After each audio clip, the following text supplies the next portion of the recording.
Welcome to Nate's Garage. Welcome to the show. It's been a long time since I've been on here, maybe 2-3 weeks.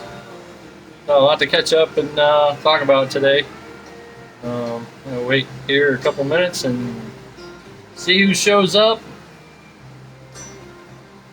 It's not gonna be a show and tell of the car. I mean, it is kind of here and there, but today we're gonna do a kind of a special Nate's Garage. It's gonna be on the progress, the do's and don'ts, and the pitfalls that I've endured since I started this December 3rd, 2017. So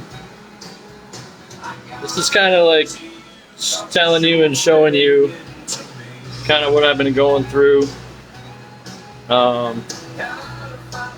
Backing up 5 steps to get where I want to go. But hey Sherry, how you doing? Hey Gail, I heard from you in a while. Hope you're doing all right. Hey Corey. So Nate's Garage started a little bit after I got the car, just kind of here and there. This is kind of like a time capsule. I don't know if you guys noticed, but every time I do something, I always explain what's going on in the world. You know, when COVID started, people were losing their jobs and stuff. For the last 3 years, everything that's happened with me and all my friends or family, or it's all on tape. I've filmed everything, so it's kind of cool. Look at all that and go back, 2.5 years to see not only the progress, but see what was going on in the world. Kind of cool. Hi, honey. Love you. That's Mara. There she is right there. Right there. So let's get started. Today, actually the last 3 weeks, it's been a pitfall after pitfall after, oh my God, and I can't believe I'm still doing this. Things happen. When you do a ground up restoration, you're gonna have problems. You're gonna go back 5 steps to get to where you were. Hey Mark, how you doing, buddy? Good to see you here. So I just kind of wrote a list of the stuff that I'm probably not going to get everything, but it's going to be a lengthy Nate's Garage today, so hopefully you guys got time to watch. And there's a couple, maybe a half dozen people that haven't been here. So this is what I've been going through, and hope you guys stay for the whole thing. I know it's kind of long, but so since the beginning, like I said, December 3rd, 2017 is when I started the project. Bringing it all the way down to the frame and grinding and sanding, and I've had to call several friends and family and Chevelle Sites and Sam Shaw, Gail Bell. I mean, there's just so many. I'm going to get into shout outs a little bit later here, but I guess one of the biggest things that happened to me was in the last couple of weeks, I had to take the motor out of the car because the oil pan on a 496 stroker motor, you can't use a stock oil pan. So what happened was the crank was hitting the bottom of the oil pan, and literally, I mean, it was making noise. I thought I had a rod knock or something, but it kind of Lonnie Winterhold, he's like, take a screwdriver and while it's running and stick it at the bottom of the oil pan. Sure enough, that's where the noise was coming from. So thank you, Lonnie, for that, and Lonnie and family. So I decided to take the motor out. I was on vacation for 2 weeks, so it took me a good part of my vacation, about a week and a half. It actually took about 4 days to do the job, but there was a couple days where it was either raining or I just didn't feel like it, or it's a big job when you got to pull a motor and tranny out in a big car like this, and that's something you do every day. So that's one of the biggest things that I had, 1 step forward, 5 steps back. Doing the body work and getting the new AMD panels, quarter panels. I had to take those off on both sides probably a dozen times. You know, just to get them to fit right, and grinding and shaving and pounding, and Gail can tell you all about that. Sam too, Sam Shaw, and Sam Tan too. When he did his red Chevelle, I'm sure he, you know, the sheet metal. When you get the sheet metal, it's never going to be perfect. You're always going to have to bend it and shape it and weld it and heat it up and do whatever. You know, we learned all that stuff in body school. So me and Gary Lafka and Chris Roush and all you guys, Mark Bash, tons of you guys I went to school with. Still probably get a hold of about half of you still. So it's kind of cool. I had the dash inside now, or the dash, I had to take it down and put it back in probably 5 or 6 times. Gail Bell helped me out with that. He he's like, yeah, you're gonna have to take that dash out 10 times. And I did. And so I don't have to take it out again, but I gotta tell you guys, as soon as I got everything done and everything into place, I just tried all my switches out and tried my heater selector switches and tried them and everything, and never fails. The heater switch broke. The arm on the heater switch, you know, they're known to break, and I knew I was putting a little too much pressure on it. Probably should have put some WD-40 or something on it, but it broke. So now I got to take that out. That means I got to take the 8. Oh yeah, and the 8-track player took a dump. It's kind of stopped working, so I got another one on eBay, brand new in the package, believe it or not, for $120. It's probably a $250 unit. Got a radio and everything. Pretty cool. So let's go through my list here. The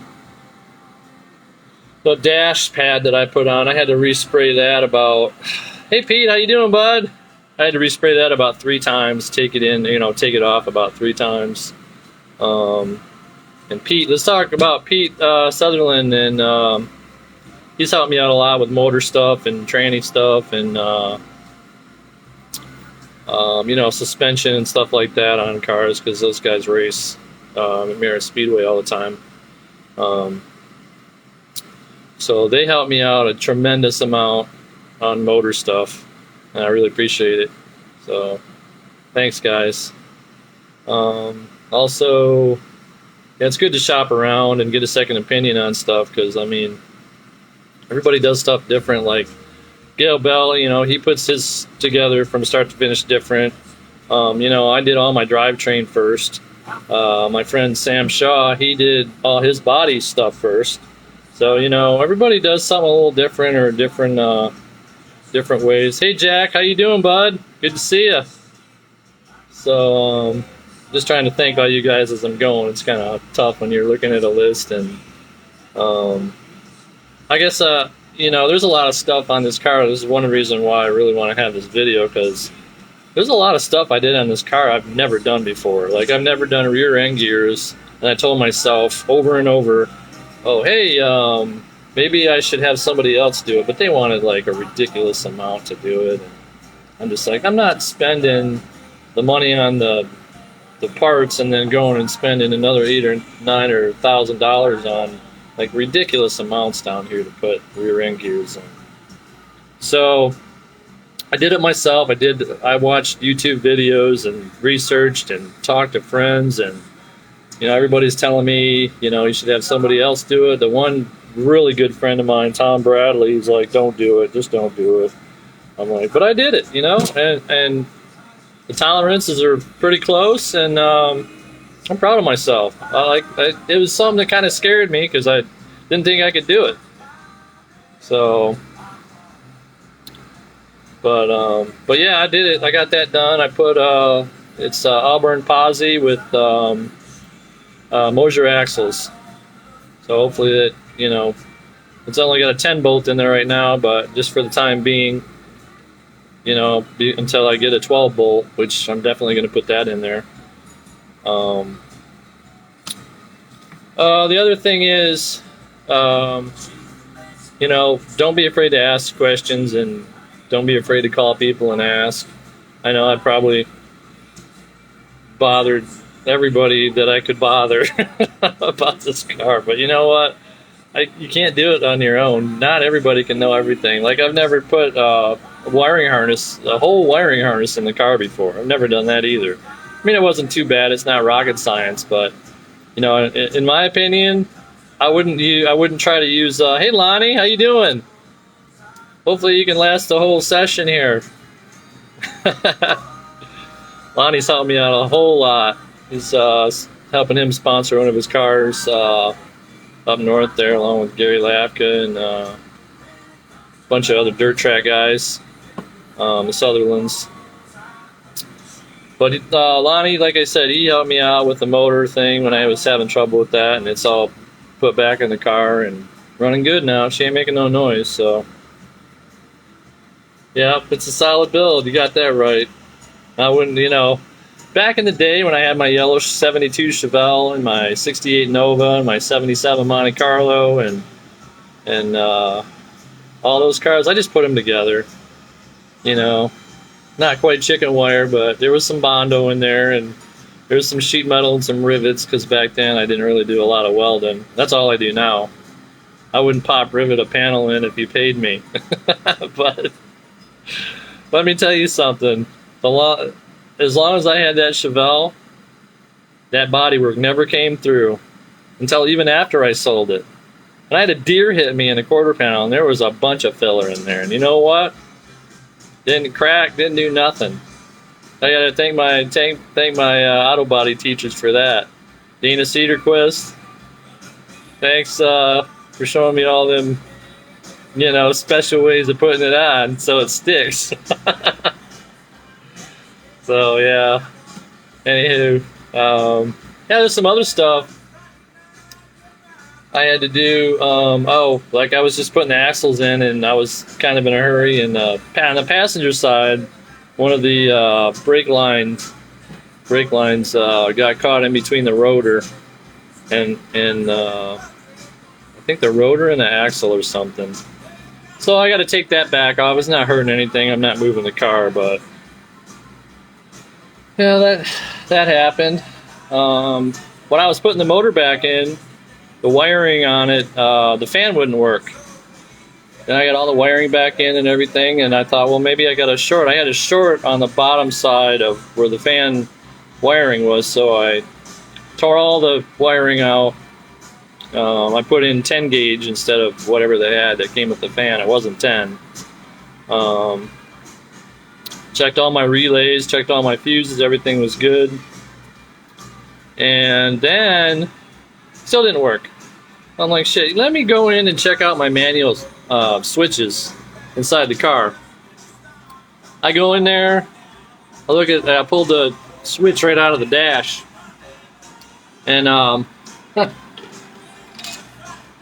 believe it or not, one of the wires came loose. So I did all that, rewired the fan, all that stuff, in probably 3-4 hours.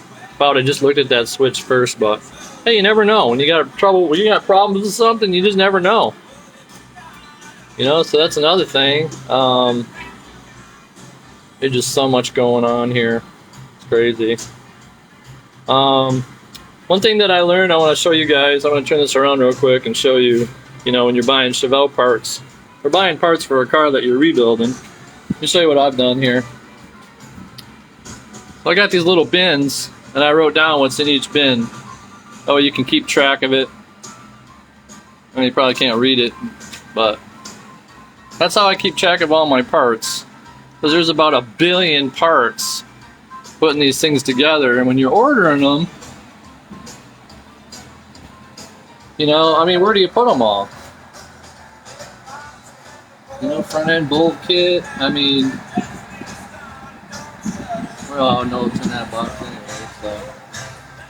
And I gotta get some more bins, obviously, because I still have more parts here. But that's kind of helped me out a lot. You know, I've had to rebuy parts probably 3, 4, 5, 6 times. Michael Brower, how you doing, bud? So, yeah, I mean, I've just had to deal with some stuff. Welding the quarter panels on right now. I tacked them pretty good, but I'm finish welding them now. Finished welding the rear end still.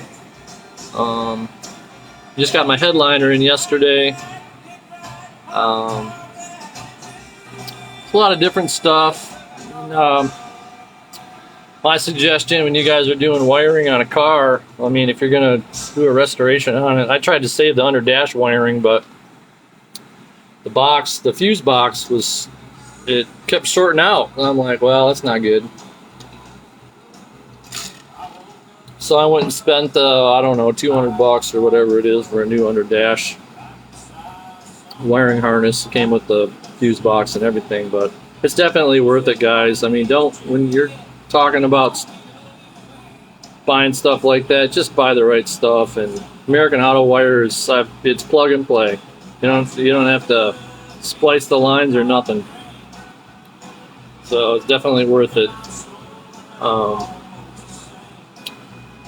Let's see what else. Everything in the front end's been replaced. Pretty much everything. No, everything. Ball joints. You know, I mean, let me go through it with you guys real quick here. Oh yeah, this is the other thing. So I'm looking at the steering box right now, so I refurbished the outside of it and I put it in the car. Got everything put together, the steering rod and everything, and the steering box started to leak like crazy. I said, "You got to be kidding me!" One of those "you got to be kidding me" days. So I took it out, and most of them are repops. They redo them and then they send you back, and then you turn in the old one.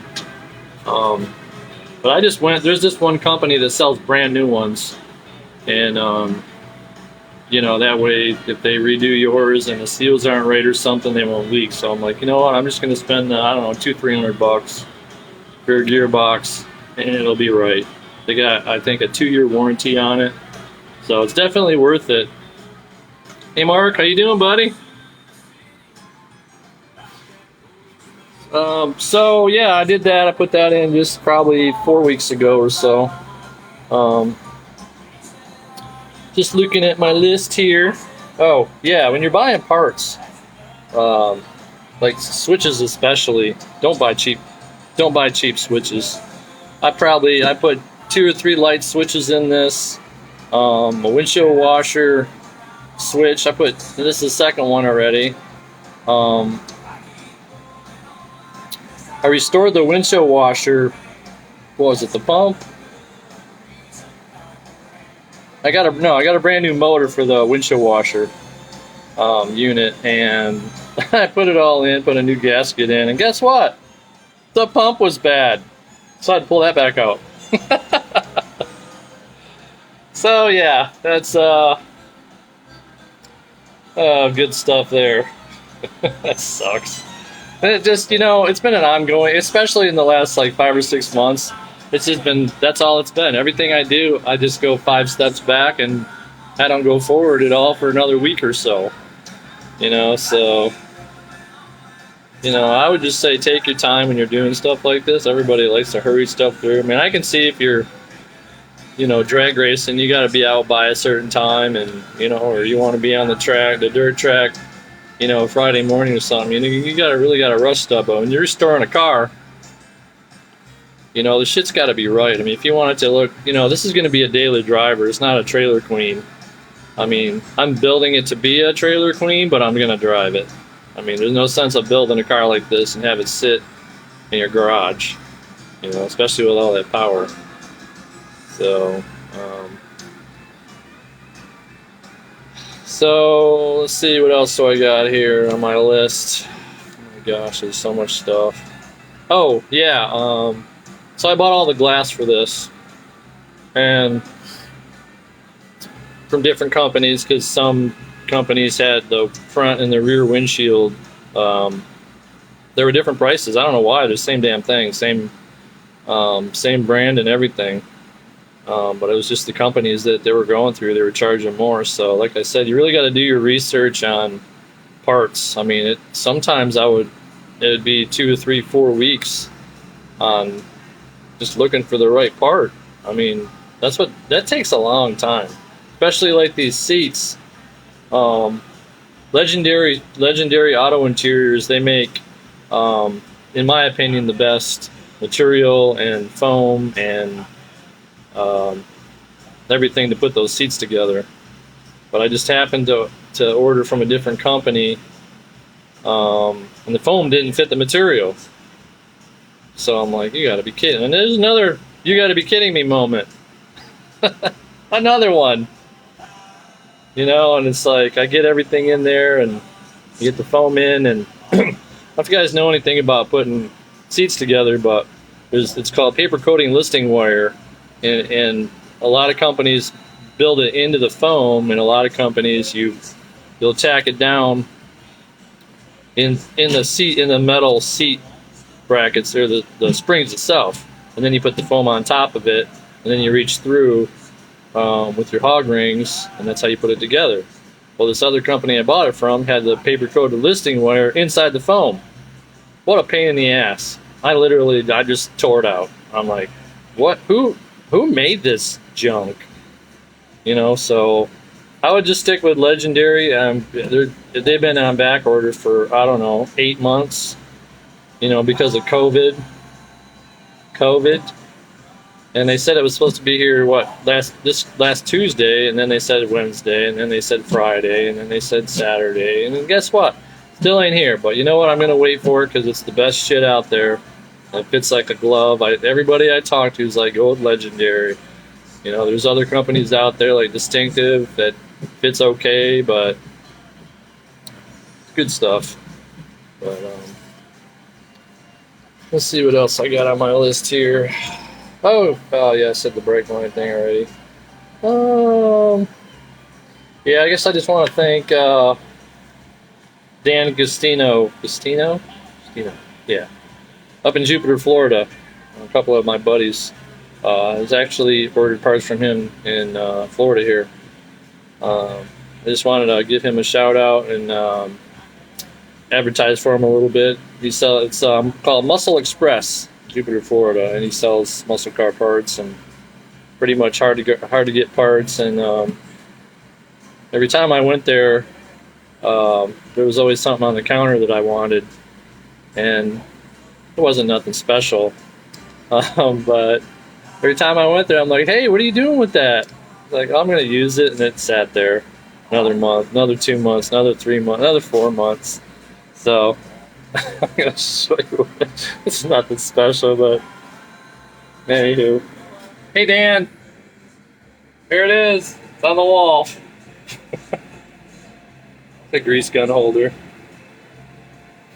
Been wanting one of them for I don't know how long. Grease dripping all over the place. I'm sure you guys in the shop know all about that.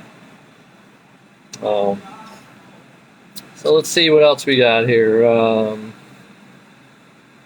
not gonna say that's it, but oh yeah, I gotta put the horn switch in my steering wheel. I still gotta do that. Oh yeah, my 8-track player took a shit, so still gotta put that in.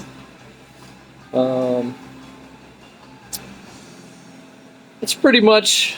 There's probably a lot more stuff on that list, but I'm not gonna go through all of it, bore you guys with it. But I just want to say, probably this year, hopefully I can do it in the next 6-7 months to get this body together. But the next step for this thing is going to be painting it. So I got to get the two front fender patches done. Bought some new patches for it. We got that from AMD as well. So I'm going to weld those on.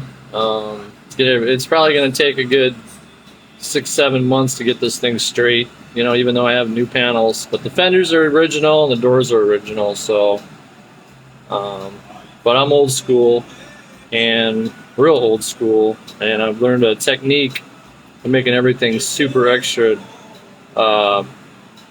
straight. I mean, like laser straight. I like using the old files back in the 70s and 80s, using the old files on the original parts, the sheet metal. I mean, you can't go wrong with that. If you got to put a little bit of filler somewhere here and there, it's not much, but that's what I like to do. So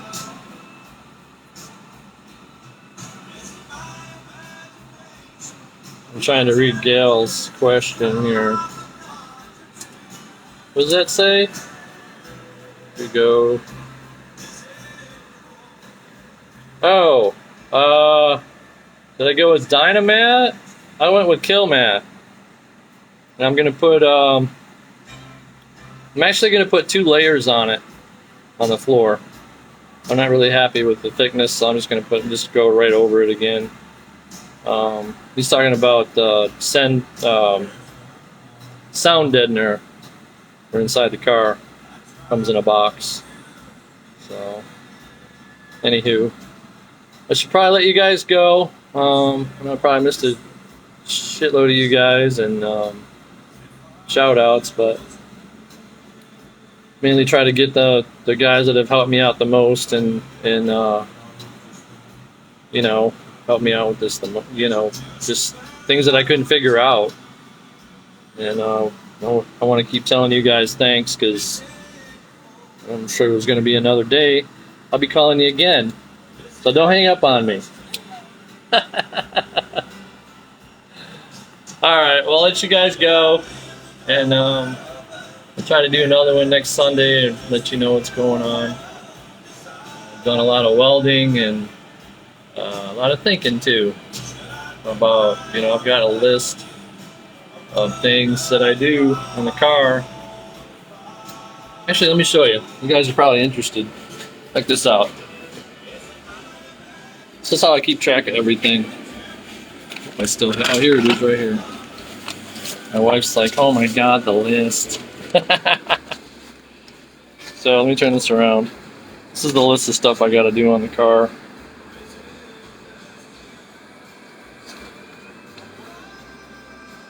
The stuff in yellow is the important stuff I like to try to do, you know. So, not too bad. Some of the welding I did today. I don't know if you can see it or not, but I had to cut that out so I could put the shock tower brace in. I just got that welded in. So, yeah, I still gotta fix these. Extend them. Got my aluminum. I'll be cutting that out. Making that longer. Making that bar right there longer.